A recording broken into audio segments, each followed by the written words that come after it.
Hello, I'm Kimberly Dondo, Digital Content Manager, and welcome to In Conversation With, the podcast series that delves into the world of financial services and brings you face to face with some of the most notable figures in the industry. Listen as we discuss topics that are currently facing the industry and hear from visionary CEOs to disruptive innovators as we bring you a diverse array of voices and perspectives. We'll explore the challenges they faced, the lessons they've learned, and the insights they have to share about the ever-evolving landscape of financial services. Hello and welcome to In Conversation With. Today I'm joined by James Mabey, who is a senior associate at Winkworth Sherwood. So James, if you could give us a bit more of an introduction about yourself and your history. Sure. So I am as Kimberly said, I'm a senior associate at Winkworth Sherwood. I've been here for coming up to 2 years.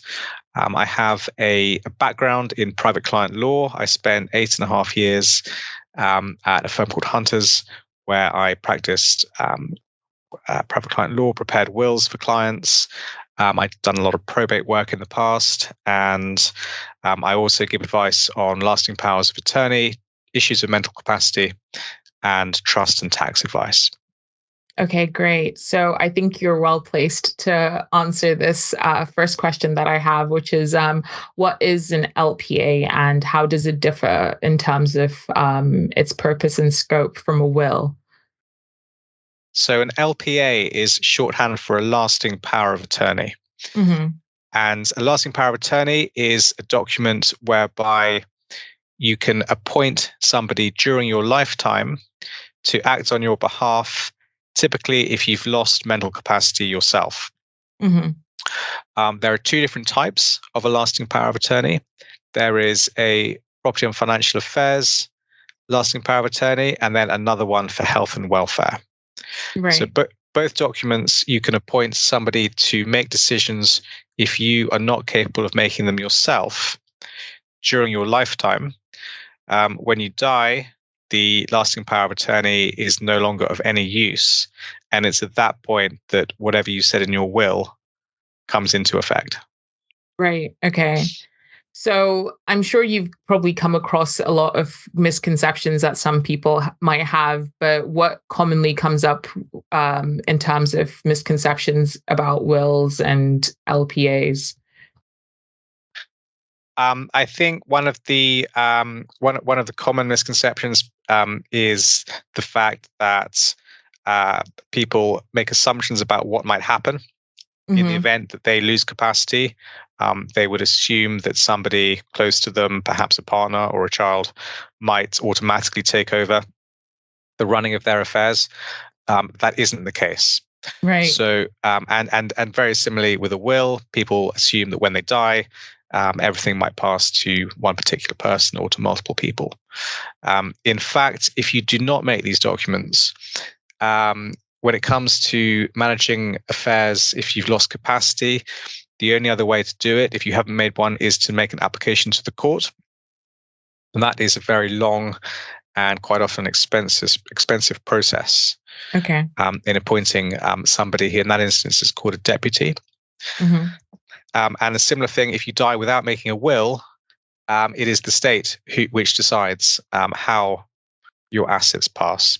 So there is a prescribed order, and it does involve close relatives in a way that you might expect. But a good example is if you are married and have children, or if you're in a civil partnership with children, then there is a division between your children and your spouse or civil partner. So with a will, you have much more freedom to decide how your assets should pass. Right. And with an LPA, can you have two separate people appointed in terms of one person would look after you in terms of your health, and then the other person can look after your asset? Is that something? That's quite common. I mean, often people do want the same person, but it may well be the case that they have a friend or business associate or somebody who might be better off running their finances, perhaps alongside a partner. And when it comes to health, that's more of a kind of private matter. So you may want family members involved with that, but it does depend. There is also the ability to appoint replacement attorneys. So if the person you appointed themselves have lost capacity, or if they have died before you, then you can have replacements that step in, substitutes that come in at that stage. Okay. Yeah, that makes a lot of sense. So obviously you talked a little bit about some of the consequences, but can you go into a little bit more detail about the consequences of not having, a will or an LPA for you, if you were, if you had diminished capacity, or if you passed away, or for your loved ones, if both of those scenarios happened? Right. So just taking each of those in turn. So if you die without a will, the first thing that is likely to happen is there's going to be some uncertainty amongst your family members about what happens next. And there's going to be probably a bit of an absence of clarity and a bit of confusion. There may also be worries about tax, because the example I described earlier about assets being split between your spouse or your civil partner and then your children. The thing about children is that they don't benefit from an inheritance tax exemption. So there may also be concerns about inheritance tax, which could be payable when otherwise it might not.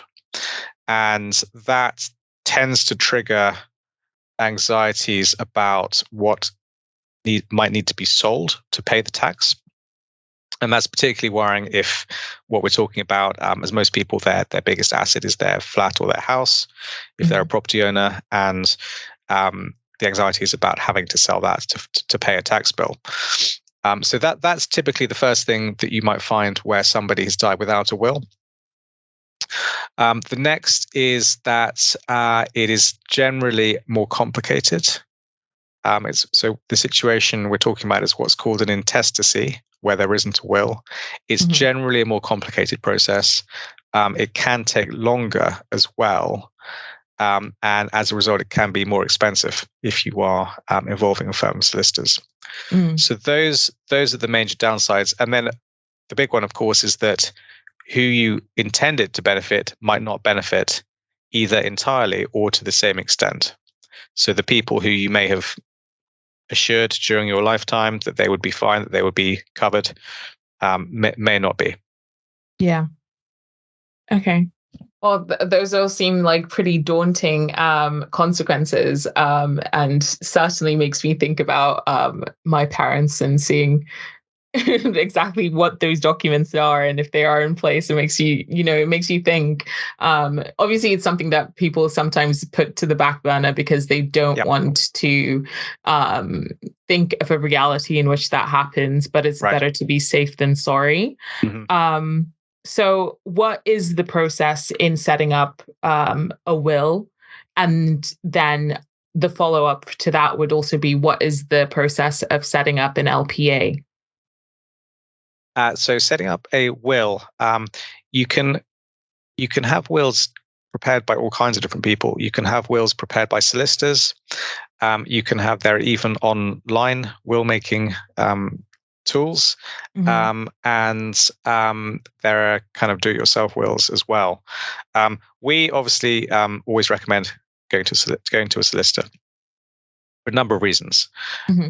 Solicitors may think of things that otherwise you would not think of.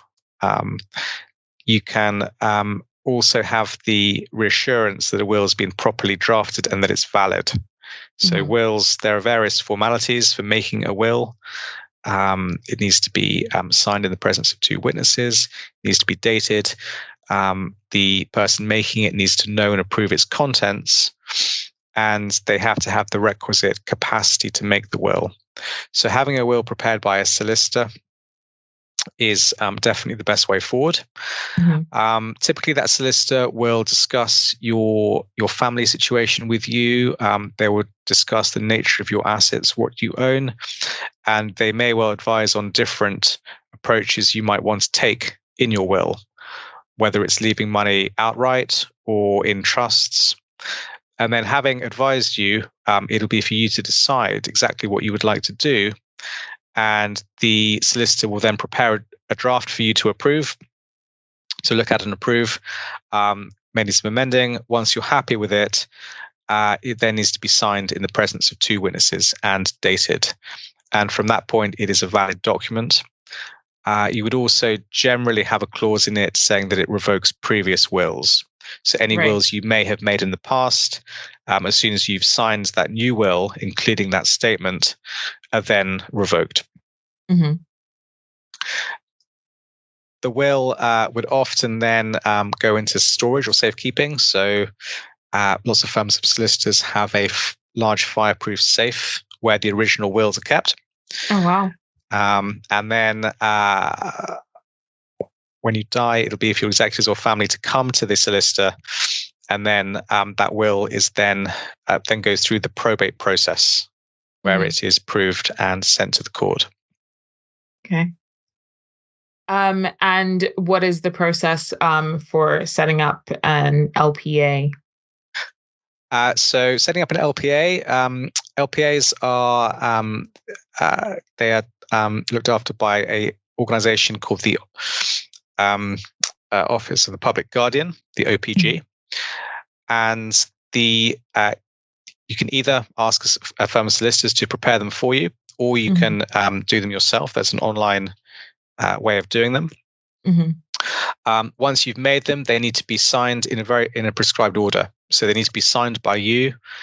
Then you need to have what's called a certificate provider, who can be either a solicitor or your doctor if they're willing to do it for you, or a friend who's known you for at least 2 years to sign the document to certify that you're capable of making it, that you're mentally capable of giving the power, the power of attorney.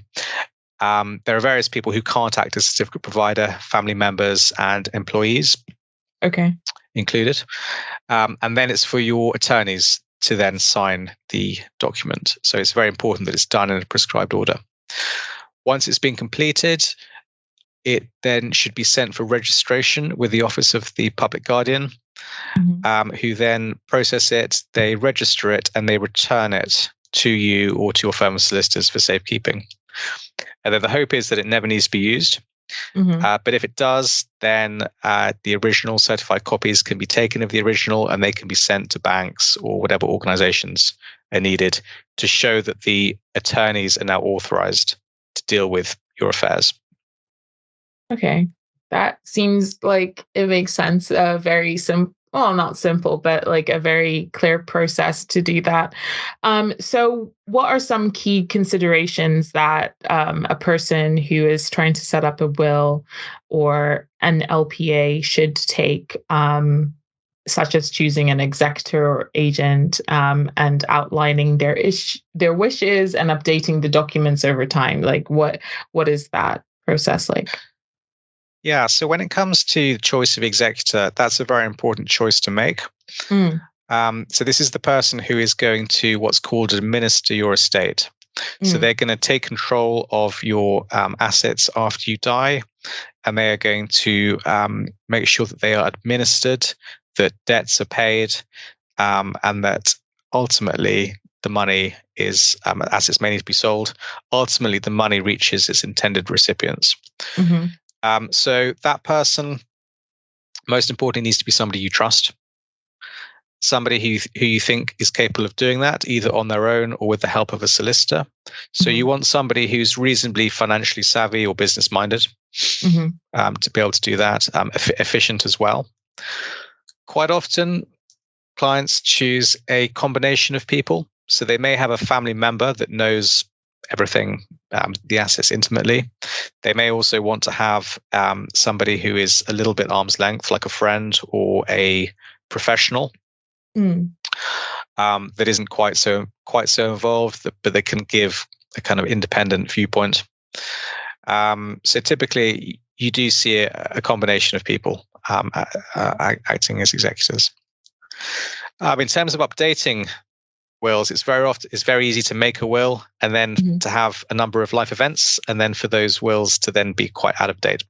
So what we generally advise is that clients should look at their wills about once every 3 to 5 years. Okay. To review it, check that they're still current, check they still reflect their wishes. If there are sort of major life events, then it's worth reviewing the wills regardless of that time frame. So I'm thinking about the birth of children. Are they going to be well provided for? Who might you want to appoint as their guardians in the event that you die before they reach the age of 18? Obviously, things like divorce would have a bearing on wills, and any inheritance or any sale of a business or something like that produces a kind of windfall of money as well. You may want to think about how that impacts on your will, whether you still want to leave things in the way that you have. So it's very important to keep them under review and not just to put them away for decades. Yeah, I'm sure some people just forget about it, but it is definitely something that you need to. I've heard horror stories, of people just having to. I'm not sure if it's a UK thing. I've heard lots of American stories where people are contesting wills and such. Yeah. But I'm not. Is there a similar process where you can contest a will? Yes, there is, and it's something that's on the rise. Okay. And I guess it's one of the other countries have, or other jurisdictions have prescribed. They have what's called forced heirship. So the state decides how money should pass, but here in England and Wales, we don't have that. And as a result, you can have people leaving out people who otherwise might think that they should benefit. So you see challenges around that. You see challenges to wills around also issues of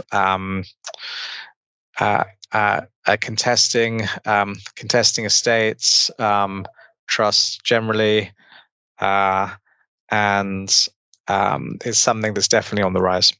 Yeah, I can imagine someone being quite upset. I should have been there, regardless of what their previous relationship might have been like. Yes.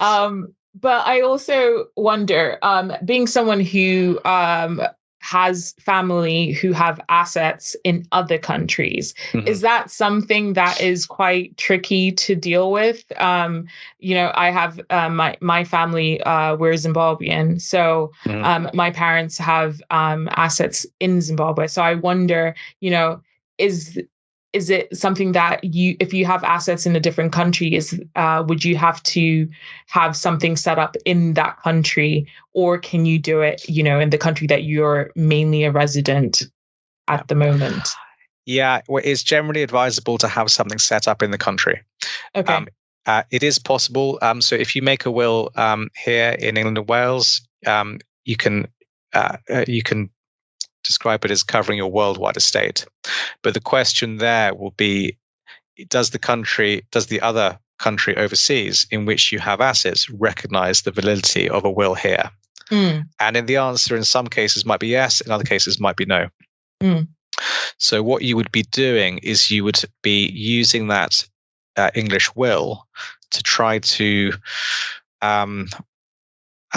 use that to govern your assets overseas. And generally, it's better to have a locally made will. But if you are going to have two wills, it's important that the two wills don't cancel each other out. So they need to make sure that they are standalone for the assets in each jurisdiction. The advantage of having a local will is that it's those kind of reasons I described earlier: speed, efficiency, cost. Just generally simpler, and a Zimbabwean court is going to recognize a Zimbabwean will much more easily and quickly than they are going to looking at what would be a foreign will otherwise. Yeah, no, that makes complete sense. So just cover all your bases, basically. So finally, what role do legal professionals and, well, our audience is mostly financial advisors. So what role can they play with each other when it comes to the creation and execution of wills? Obviously, financial advisors look over a lot of their clients' assets. So in your experience, have you worked closely with financial advisors when it comes to creation and execution? So we work closely with financial advisors when it comes to estate planning generally. So we find clients typically go to financial advisors if they're not sure what to do with their money, or they're concerned their money is in the wrong place, and financial advisors will advise on what they should do with their money and how they should structure their affairs. That is quite similar to our work, but so the two kind of really sort of fit hand in glove, I guess. Yeah. What we do is we look at everything in the round, and then we put in place the documents that protect them in the event of death or the onset of mental incapacity. We'll also look at things like pension, death benefit nominations, and those kind of things, which is sort of moving into the financial advisor territory. But we're not regulated to give financial advice. Of course. It's really important to both have that financial advice and to have the legal advice if you want to make sure you've covered all bases. Yeah. And do you think that, like, moving forward, that legal professionals and financial planners, advisors will be working closely just to make these processes a lot simpler?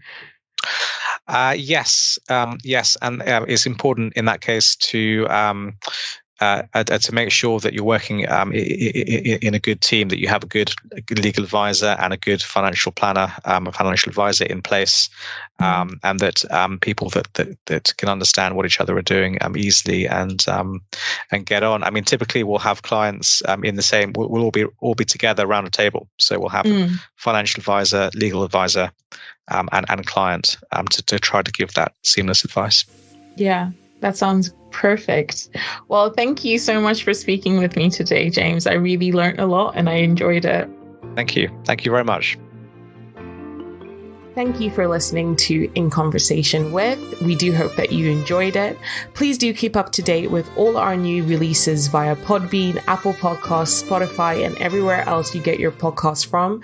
You can also keep up to date with all our new content published on the Money Marketing website, as well as our print edition Money Marketing magazine. So make sure to subscribe. Follow us on Twitter, LinkedIn, Facebook, and Instagram. See you next time.